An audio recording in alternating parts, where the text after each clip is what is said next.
it was a very small town, population about half what it was now, but it was a thriving, jumping little town.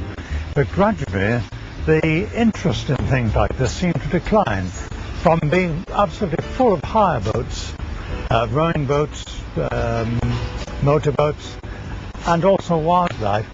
It seemed to gradually decline through the 70s.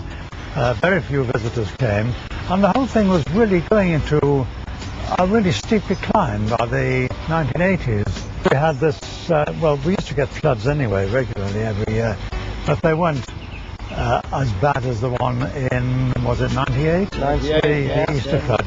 And of course that really was the catalyst to showing everybody just what it was we had to lose. I think the floods really brought it home that there were some issues of redundant shops and redundant properties, that really the floods highlighted a problem that was already there. We were lucky with the Market Town Initiative coming into being, really. And the change, the change, you know, exactly.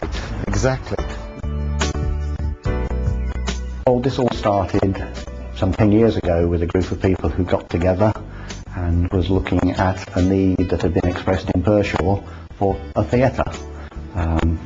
As it grew, we realised that a theatre just wasn't viable of its own, and it's turned into our present community arts centre, a project for the community, by the community.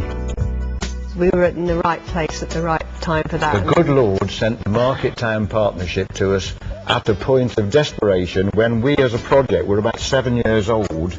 So we were fairly mature and knew where we were going. We always thought that we would get here.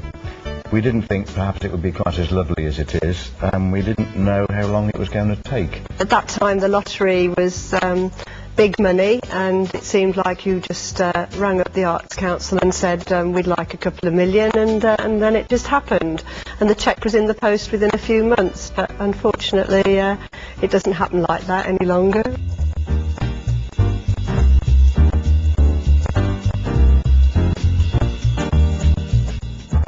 Do you remember your first part in it? I can very well. Yes. My first thought was, God, I've seen this all happen years and years ago.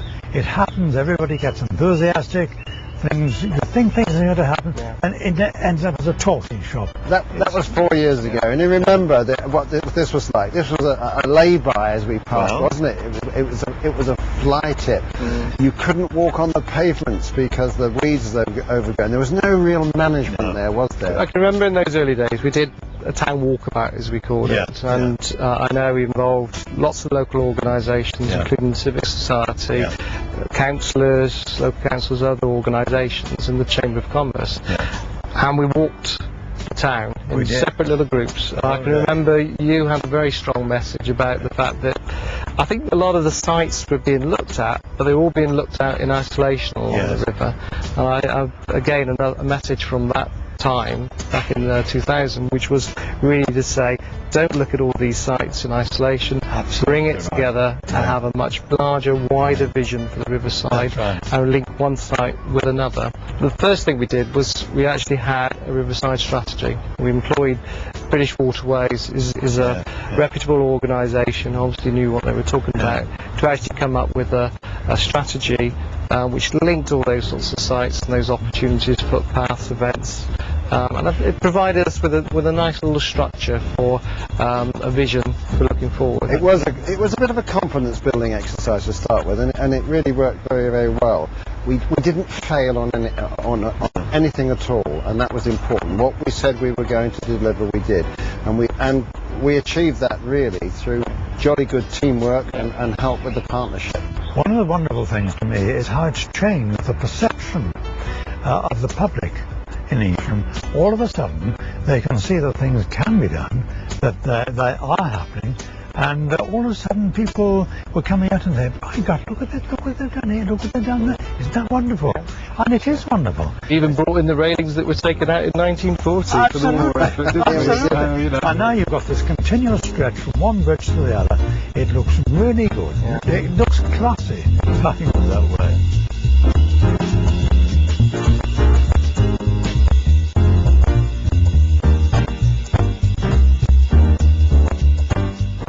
years ago, the regeneration programme started up in Evesham, and I mean, Evesham, yes, it's got river frontage, but didn't get that many tourists, and a lot of time and effort was put in to regenerate the area, and I don't think we would have actually been as successful as we have been over the last 18 months if it hadn't been done. And of course they've supported us as well.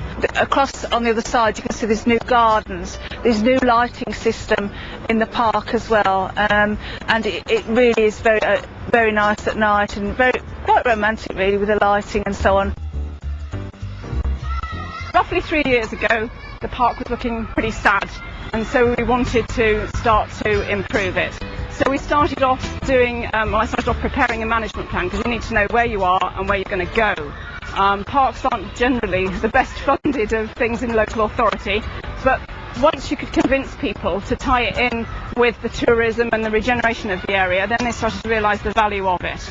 And also, once you can achieve the first bit on the ground, the first bit of improvement, then people can really see results for their money, and they start to say, well, that's all right, that works, let's have a go at the next bit. We were given a lease 5 years. For 5 years on number 8. On the understanding that we got lottery funding. So that was a tricky one, wasn't it? Because we always thought, I'm not quite sure we're actually going to get any lottery money.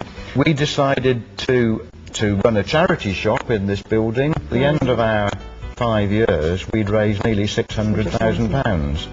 We then said to the town council and the district, we have got lottery funding, £77,000. Yeah. And generously, the district council then gave us a 99-year lease on this building. Yep. So the district council had £210,000 worth of expenditure and have now got a building worth 1.3 million. 1.3 million pounds. We were doing cartwheels, I know, when we were awarded that money by the Advantage West Midlands. We opened, when was it? 4th of December last year. With a big gala opening.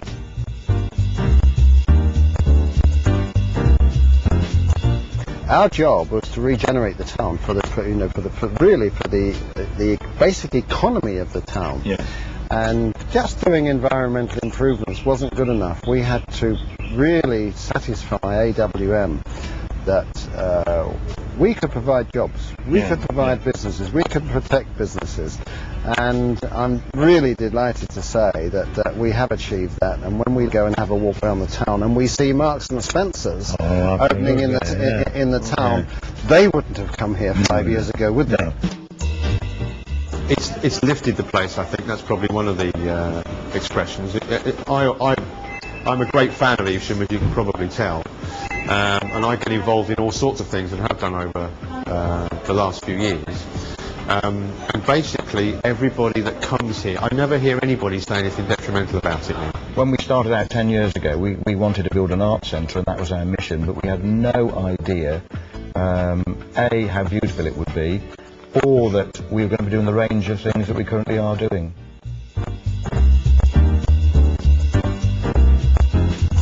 You know, I feel that the sort of real success that we've had based around that teamwork with local organisations and actually having that leap of faith and trust with bodies and with your funding bodies. Get to know your funding bodies. Certainly involve them when you've got a successful project.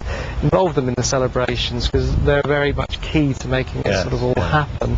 And I think you've got to deliver. And I think our recipe is, yes, we had a long-term strategy, but we had lots of projects along the way to achieving that strategy, and we were able to sort of get some quick wins in quite early on, which I think just kept that enthusiasm, that interest amongst the partners. Certainly builds trust, doesn't it? And trust and confidence are two very important ingredients.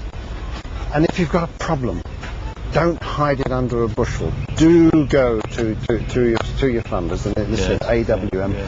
They're not there to undermine what you're doing. They will look, as we are, for ways to get over those problems. I also think having an understanding that bureaucracy is always going to be there. Don't fight it. No, find a way to say, work with a number of individuals who can understand the bureaucracy, who can translate it into plain English, and try and make it as easy as possible, really, for the partners. The single and most important thing that I learned from this was, if you have a 3-year programme, think about producing those projects over 3 years.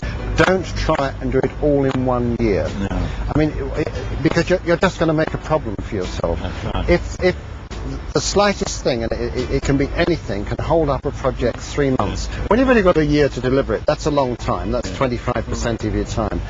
Program it over 2 years or even 3. Providing it's in your action plan, that will make your life easier and a lot less stress for everybody. And I think look at the resources you've got within your local organisations.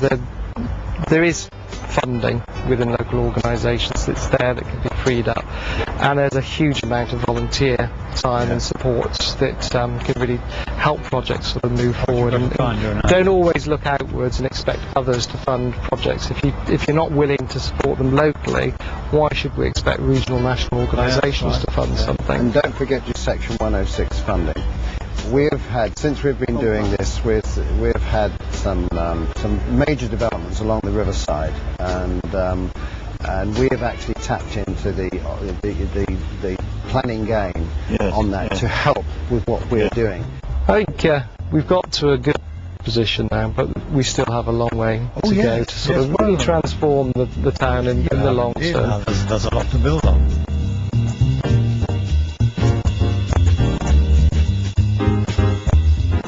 I just feel it's been absolutely great to see this. You can see the photos of how this used to look 3 years ago, and then see the park like this, packed on a sunny day. I mean, you know, what more thanks can I have? People come from Bromsgrove, Worcester, Evesham. It's wonderful. I sat beside some people from Bromsgrove, the last thing. It was a one-man show about Chopin, and they were very envious, you know. My advice would be to anybody else is get the right people around you, don't have it too large, and make sure you deliver and you're not a token shop. The tourism's improved tremendously, it's booming, the businesses are doing well because of it, and I'm so proud to have been chairman of the Evesham Market Town Partnership and produced this effect upon Evesham.